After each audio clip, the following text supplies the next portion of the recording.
Swedish Academy of Sciences has today decided to award the 2024 Nobel Prize in Chemistry with one half to David Baker, University of Washington, USA, for computational protein design, and the other half jointly to Demis Hassabis and Jumper, Google DeepMind, United Kingdom, for protein structure prediction.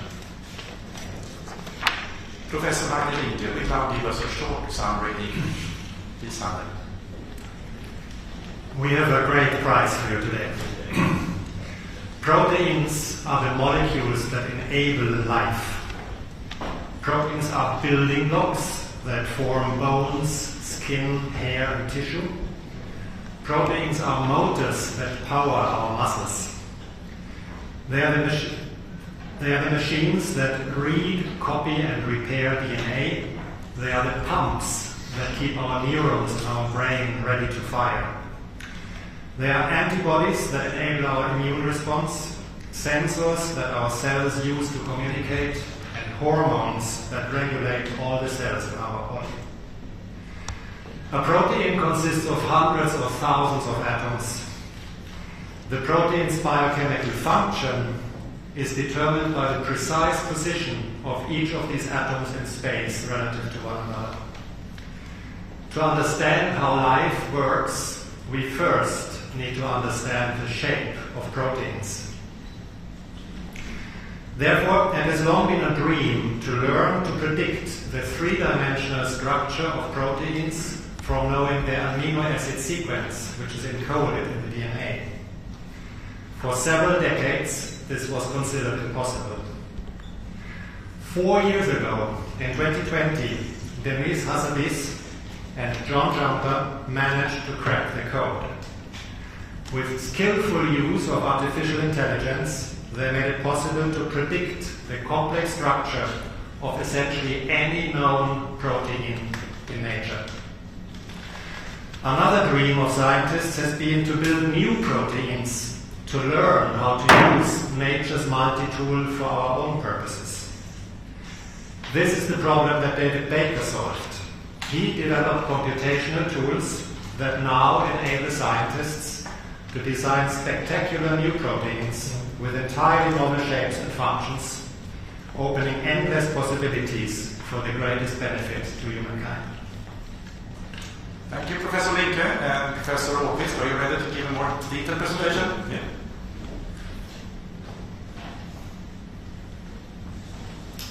So proteins, they are strings of amino acid molecules. And these strings, what they do is that they fold themselves up into complicated patterns in three-dimensional space. So here we see the structure of a small protein with all its atoms depicted. But this is difficult to understand, so we use these simplified representations with ribbons and arrows to show how this chain is folded in space. Now the most remarkable thing here is that this three-dimensional shape is actually encoded in the sequence of amino acids. So this was the subject of the 1972 Nobel Prize in Chemistry to Christian Hansen, who made this discovery. So if the three-dimensional structure is encoded in the sequence of amino acid, it means that we should be able to predict this three-dimensional structure just from the sequence of amino acids. And this is what protein structure prediction is all about. To use the sequence to predict the three-dimensional structure.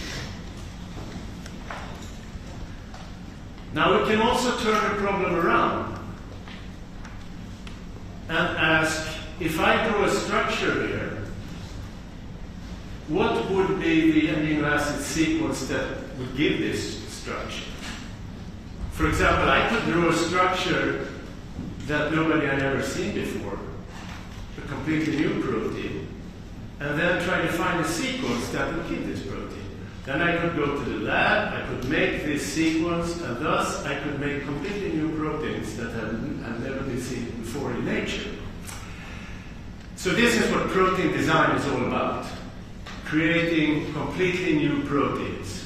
So this year we're awarding discoveries in these two areas, protein structure prediction and protein design. And as you will see, they are tightly knit together. Now the design problem was solved first. In 2003, David Baker and his colleagues drew this protein, which had never been seen before. There existed nothing like it in nature. And then they had written a fantastic computer program called Rosetta that tried to find a sequence that would give you this structure. So here comes the sequence that Rosetta typed out. You don't have to remember it, but it's written in the one-letter amino acid code. So they went and made the protein, and then they used X-ray crystallography to determine what it looked like. And it turned out to look almost exactly as predicted. So this was the big breakthrough in computational protein design. And the Rosetta program basically works by picking shorter fragments from a database and piecing them together, optimizing their sequence and their structure. And this was the proof that protein design, computational protein design, really worked. Since then, the applications have been very many, and David Baker opened up a completely new world of protein structures that we had never seen before. Here you see some examples of the very many that have been published. You see, for example, inhibitors of the COVID virus spike protein, these yellow things to the upper left. He designed a fentanyl sensor that will allow you to detect fentanyl in the environment. He has made non-materials also for the purpose of vaccine development. It's a mind-blowing development, and it's almost as if it's only your imagination that sets the limit for what you can do here. Okay, back to protein structure prediction. The other half of the prize. Now this is a very difficult problem, because even for a moderate length amino acid sequence, let's say 100 amino acid residues, there are an astronomical number of possible structures. So it's clear that you need computers to try to solve this problem as well. Now, the accuracy of protein structure prediction was pretty low for many years.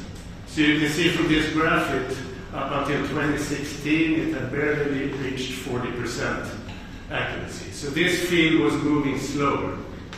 But then something happened in 2018, and particularly in 2020, when the program AlphaFold 2 was published. It was published the summer of 2021. The results came in 2020. So this work was led by Demis, Hassabis and Jumper at the DeepMind company. And AlphaFold 2, which had a predecessor called AlphaFold 1, that already was a step forward. But AlphaFold 2 reached now almost 90% accuracy. So this started to be compatible with experimental errors in structure determination. So it was an enormous breakthrough. How did they do it? Well, they used neural networks and deep learning. So for those of you who were here yesterday, you know all about this. And AlphaFold 2 is an ingenious piece of neural network design. I will briefly try to tell you a little bit about how it works. So it makes use of sequence databases. There is a database of all known protein sequences, about 200 million sequences. There is a database of protein structures. Those are only about 200,000 today. But the program is trained on these databases, and you give it an input sequence, and then that program does, or the network does two things. it creates an alignment of similar sequences from different species, for example. I think these could be thousands of similar sequences that it finds in the database. Now, what it does, it looks for correlations in these sequences. So if you have a mutation in one position, maybe it's correlated with a mutation in another position. And from this information, it can make a distance map, as we see in the lower picture here, which basically tells you how close are two amino acids to each other in space. So the sequence alignment contains information about such distances. And then these two objects, they update each other continuously as the network does its job until it comes up with a final distance map. And then the program uses an ingenious method to convert this distance map to a three-dimensional structure with 90% accuracy.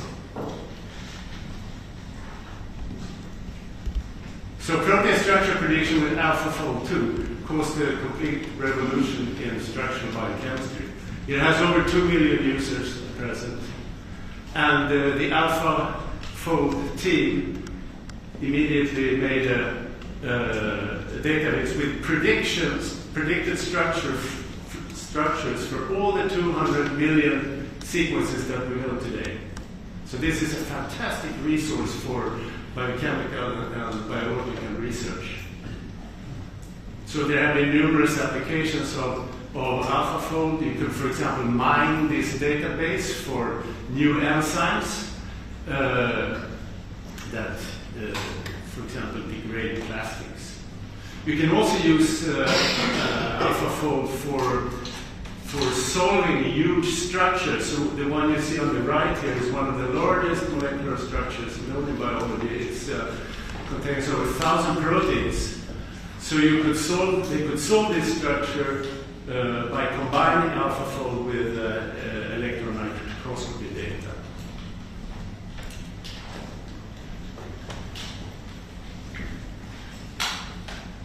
So the impact of this year's prizes in protein design and protein structure predictions are truly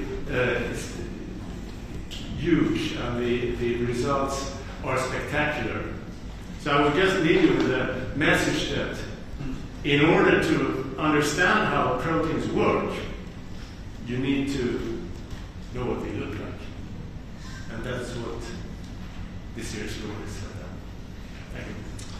Thank you, Professor Åqvist. We shall see now if we have one of the laureates. Professor David Baker, are you there? Good morning, and please accept our warmest congratulations to receiving the Nobel Prize in Chemistry. Thank you very, very much. Deeply honored. I must ask, how do you feel right now? Very excited and very honored. Yeah, I think that's very well deserved, actually. I'm sitting here in this beautiful session hall of the Royal Swedish Academy of Sciences, and here at this press conference there are many interested journalists, both from the Swedish and the international press. Would you be ready to take some questions from them? Yes, I'd be happy to. Sveriges Television. Thank you. My warmest of congratulations to your achievements and to this year's Nobel Prize. My name is Susan Mills and I work for Swedish Television, and I know our viewers are really excited about how you cracked the code of creating new protein and what inspired you to pursue this truly groundbreaking research. Well, I stood on the shoulders of giants. My colleagues Steve Mayo and Bill DeGrotto had always shown the signs that protein design was possible, and I also have had throughout my career absolutely wonderful colleagues to work with. Brian Pullman came to my group and started working on protein design. Now that's top 7, so I would say I've been really deeply inspired by the others in the field and by the people I've worked with. Thank you. More questions from the audience? Bogomir Belewski from the Polish television. Congratulations, Professor. The thing that we're all very excited here, obviously, is the connection to yesterday's prize in physics. And that connection are neural networks, deep learning, and, well, basically artificial intelligence and its role in modern science. How would you describe your opinion about the importance of the development of AI for the future of sciences, given the your discoveries? Thank you. Yes, I think it's tremendous. I and my colleagues have been working on protein design for a number of years, and really with the breakthroughs made by Demis and John on protein structure prediction, really highlighted to us the power that AI could have, and that led us to apply these AI methods to protein design, and that has greatly increased the power and accuracy. So our new AI methods are much more powerful or previous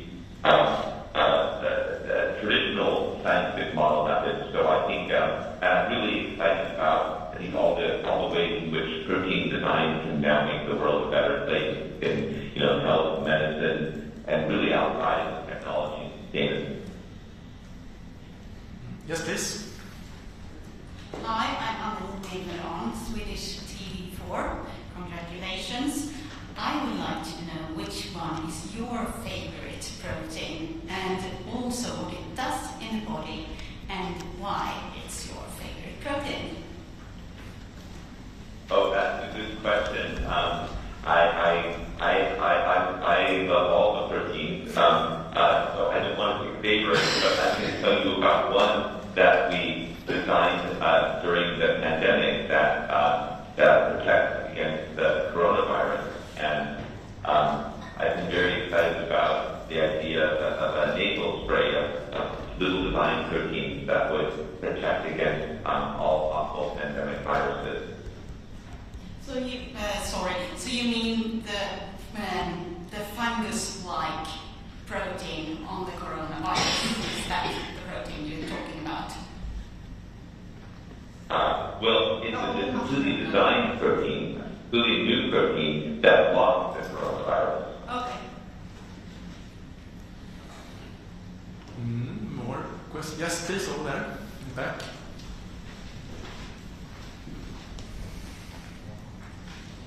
Hello, Paul Rees from Al Jazeera English. Many congratulations. Could you just set the scene for us? What were you doing when you got the call, and how did it change your day? Well, I was sleeping when the phone rang, and I answered the phone, and I heard the announcement, and then my wife began singing very loudly, so I couldn't really hear very well, and the very nice person who told me so somewhere where I could actually listen, and I think it was very, very exciting, and I think it's turning out to be quite a unique, special day. Any further questions? I was wondering, when you actually broke the code, what was your feeling at that time? I think it happened over. It really happened over many years when Brian Coleman, working with me, was able to design the first protein. We kind of imagined that was just designing a protein structure. It didn't have any function, and we sort of imagined what could be possible. And then, really, over the last 20 years, we've been able to design proteins with more and more complex, powerful functions that can do so many different things. And as we got better and better at that, then the scope of applications became more and more exciting. So it's been sort of a huge opening up of possibilities, because the proteins in nature do so many different things. They mediate all the processes in our bodies and in all living things. And we were glimpsed at the beginning that it might be possible to create a whole new world of proteins that could address a lot of the problems faced by humans in the 21st century. And now it's becoming possible as we're able to design proteins that can help in so many different areas.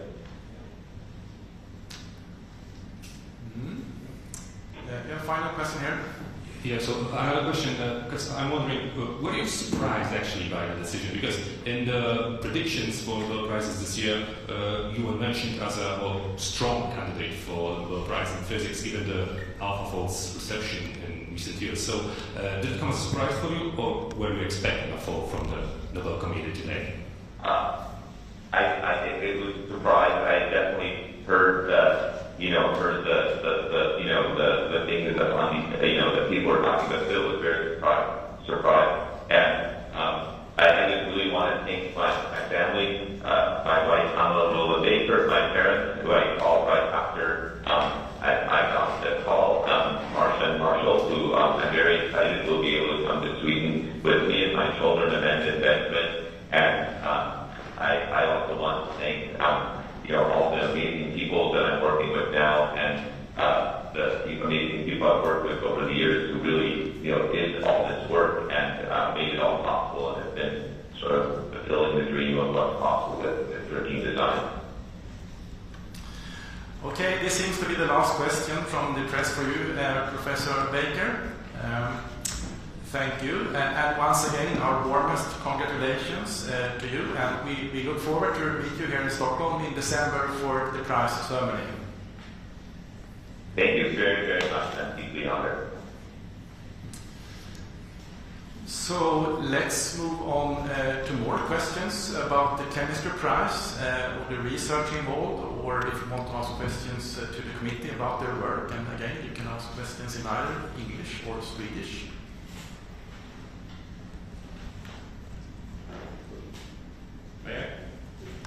Please. Yeah, it's me again, sorry. But I'm actually wondering, given that yesterday's announcement in physics and the decision to award that prize to research that's connected to neural networks and machine learning, did you take that into consideration today in the morning when making the final decision about the Nobel Prize in Chemistry in any way? Professor Linke? So thanks for that question. Each Nobel Prize needs to stand completely on its own feet, both today and perhaps in particular in the eyes of history looking back. So that is the main consideration. And today's prize is really about a breakthrough in biochemistry. It's the making the connection in both ways between amino acid sequence and protein structure, which then is related to protein function, has been defined. That was actually called a grand challenge in chemistry, and in particular in biochemistry, for decades. So it's that breakthrough that gets awarded today.